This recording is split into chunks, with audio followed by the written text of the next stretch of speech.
Pandya store के आज के एपिसोड की शुरुआत होती है प्रेरणा के गुस्से द्वारा, यानी कि प्रेरणा गुस्से में घर छोड़ने को कहती है।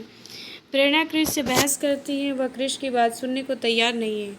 यानी कि क्रिश कहता है कि वह प्रेरणा से बहुत प्यार करता है, लेकिन वह कहती है कि वह उससे प्यार नहीं करता है।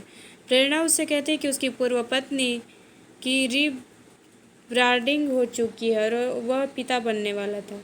वह उसे बधाई देती है और उसे अपने साथ रहने के लिए कहती है। प्रेरणा जल्दी से अपना सामान पैक करती है।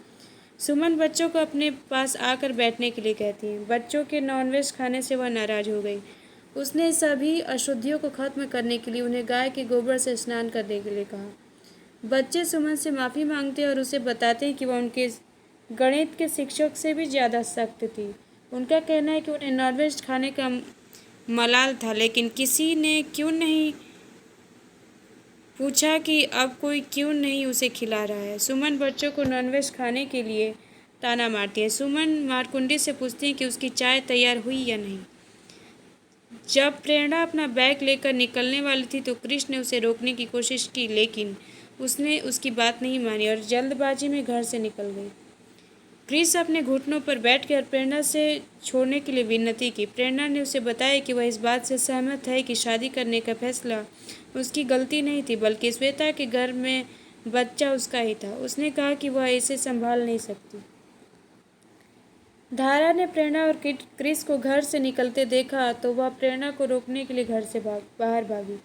बच्चों ने अपनी दादी से माफ़ी मांगने की कोशिश की, लेकिन वह उन्हें डांटती रही। उसने उन्हें अपने करीब भी नहीं आने दिया। बच्चे सुमन के सामने गिड़गिड़ाने लगे।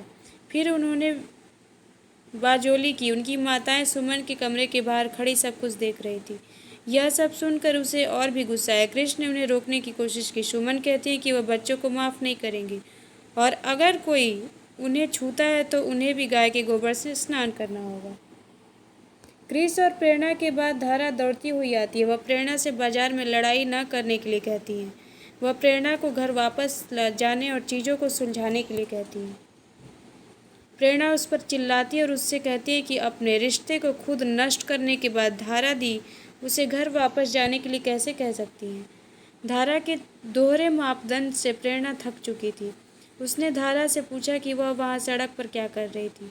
प्रेरणा मुंडी और सड़क पार करने के लिए आगे बढ़ी, तभी दूसरी तरफ से एक कार आ रही थी और वह कार की चपेट में आने ही वाली थी।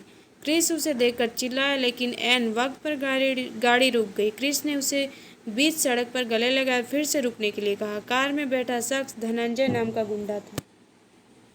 वह कार से बाहर आया और प्रेरणा पर चिल्लाते हुए कहा कि अगर उसे मरने में इतनी दिलचस्पी है तो वह उसके लिए यह करेगा।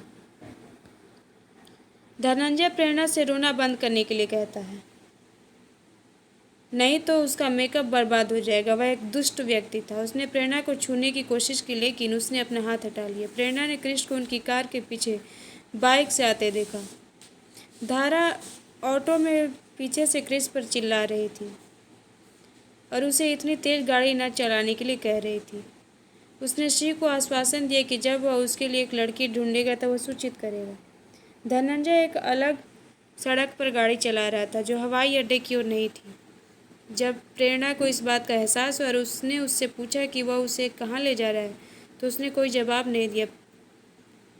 कल के आने वाले एपिसोड में आप यह देखेंगे कि पांड्या निवास में शिव के नाम के एक कुरियर आता है। उस कुरियर में क्या होता है यह जानने के लिए हमारे साथ जुड़े रहिए। हमारे चैनल को लाइक, सब्सक्राइब और कमेंट करना ना भूलें। हम आपको ऐसे ही नए अपडेट देते रहेंगे। धन्यवाद।